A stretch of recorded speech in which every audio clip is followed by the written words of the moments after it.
Greetings and salutations, ladies and gentlemen. I am SquishyTheTitan. And despite what you may think, horror games are actually not my favorite type of game. Actually, my favorite type of game is JRPGs, or Japanese-style role-playing games.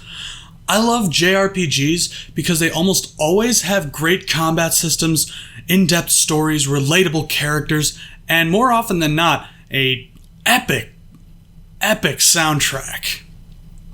They're definitely not for everybody, but I personally love them with all of my heart. That being said, I wanted to make this video to sort of outline my top 7 favorite JRPGs.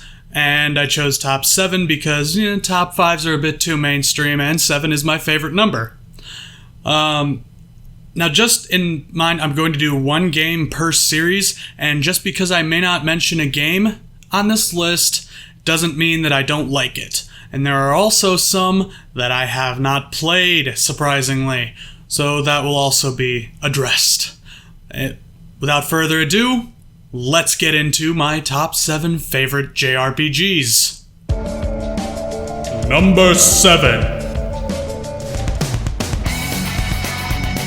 It may not be the most epic, memorable, or even original game ever, far from it in fact, but there's just something I really like about Blue Dragon. The combat style is basic and fun. You have a bar at the top that shows the order in which each character will attack, and you can alter the power of the attack to make sure you hit first but weaker, or hit harder but later. The magic system is essentially the same thing that every JRPG has. The story and characters are ultimately forgettable, but I'll be damned if I don't love this game anyway.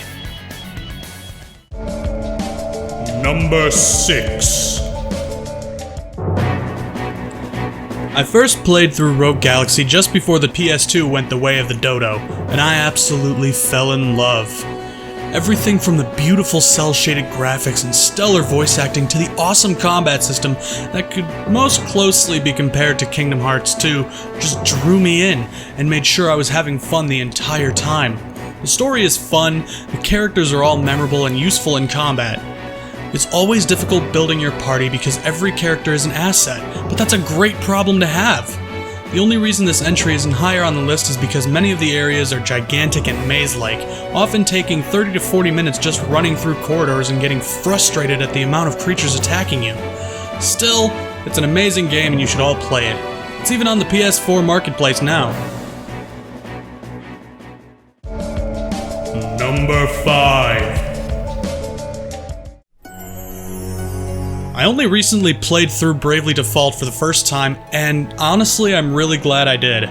For anyone who loves the Final Fantasy series as much as I do, Bravely Default is basically the best Final Fantasy game since 9, without actually being a Final Fantasy game. It has nostalgic gameplay based on the class system from earlier Final Fantasy games, but an added layer of depth, being able to Brave, gain an extra attack but lose the next turn, or Default, lose your turn now, but gain an extra attack next turn, which gives you so much more strategic options in battle. Unless you're over-leveled, in which case you can just max out the Brave option and obliterate everything in one turn.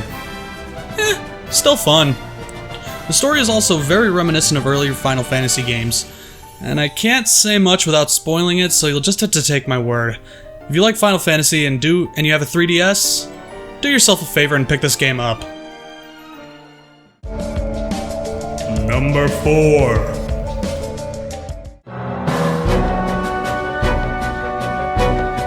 Do you like classic-style JRPGs? Do you want a story that's going to kick your heart in the balls? If you answered yes, pick up Lost Odyssey. Another classic-style JRPG from Mistwalker, the game is similar to Blue Dragon, but it also adds some depth in that you have to manage your party's position in battle. Tankier characters go in front, and the more defense you have in front, the less damage enemies can do to the back row, which is the mages and, the beefy attackers. It's pretty simple in theory, but good God, this game is hard! I've always compared this to being the Ninja Gaiden of turn-based RPGs, and with good reason. After the first few hours, the training wheels come off, and battles become punishing, resources scarce, and the game will bitch slap you if you're not prepared. As unpleasant as it sounds though, the difficulty also comes with a Dark Souls-like satisfaction every time you beat a boss. and the story is amazing and emotional. It legitimately had me crying 3 times on the first disc alone, and this game is 4 discs, so it's pretty big. Mostly told through text-based sections, you relive the memories of the 1,000-year-old Kaim Argonar and Seth Balmor, immortals who have lived through more pain and suffering than anybody should have to. Each one of these segments is brilliantly written and engaging. Definitely pick this game up, it's one of the best the 360 has to offer. Now if only they'd added to the goddamn Xbox One backward compatibility. Number 3.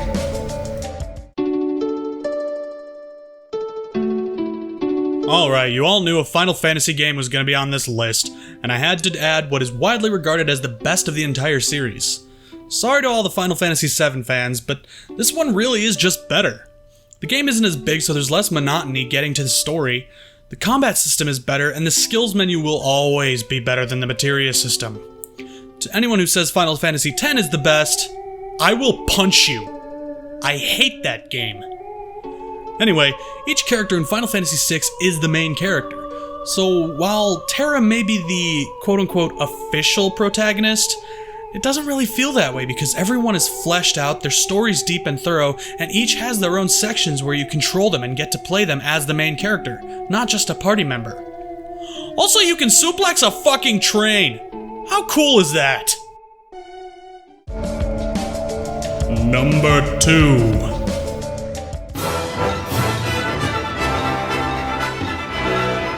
I just played Ni no Kuni Wrath of the White Witch for the first time about 2 or 3 months ago, and it floored me. The combat was, well, it was kind of weird and wonky, but it was still pretty fun. And what really drew me in were the characters, the story, the absolutely epic soundtrack, and the design of the game. The cutscenes were all animated by Studio Ghibli. Oh, you know, the creators of Spirited Away, My Neighbor Totoro, and Ponyo, among others. And the signature charm, whimsy, and imagination of Hayao Miyazaki are all there, even if he didn't actually work on the game. The story also feels like a Miyazaki story, about a boy named Oliver going on a quest to a mystical world with the High Lord of the Fairies to save his mother. There are also a lot of spoilers, so I won't go into anything more than that. To be honest, I can't really think of anything bad to say about the game, other than some of the micromanagement is a bit tedious. But it's still a spectacular game and everyone should play it. Everyone. Don't care who you are. You, watching this right now. Play it. It's great. Number 1. A surprise to exactly fucking nobody, Chrono Trigger tops my list, and for good reason. Simply put, it is one of, if not the, best JRPG ever made. Arguably one of the greatest video games ever made, period. It's the first game to incorporate a New Game Plus system, multiple endings, and a combat system that focuses on enemy placement and combining attacks with other party members. It has one of the best soundtracks in gaming history, composed by legends Yasunori Mitsuda and Nobuo Uematsu, and some of the most varied environments I've ever seen. It's designed and animated in a way that showcases character personalities in a way that at the time nobody had ever seen before on a 16-bit console.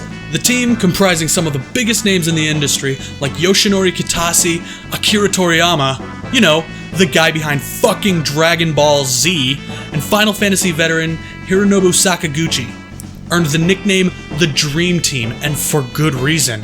The planets aligned and the best of the best came together to deliver something truly memorable and awesome. Fun fact, this is also my favorite game of all time. If you can, pick up the Nintendo DS version of the game. It's the definitive version, with extra content and no lag when going into battles. I won't spoil any of the story here, so just play it. It's definitely worth whatever you have to pay for it. So there you have it. My list for my top 7 favorite JRPGs. Now, in no way is this official.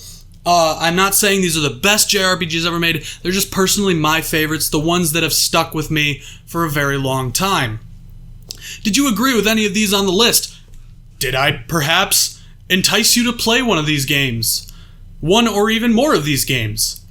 If I did, Leave a like down below, comment, subscribe, and tell your friends about me. Thank you all so much for watching. I am SquishyTheTitan. And as always, have a nice day, guys. I'll see you next time. Bye!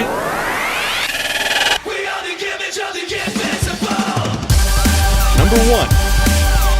You have to have atmosphere. Atmosphere over anything else will make a horror game. And that goes for sound, environments. If you see a dark room where you can only see like a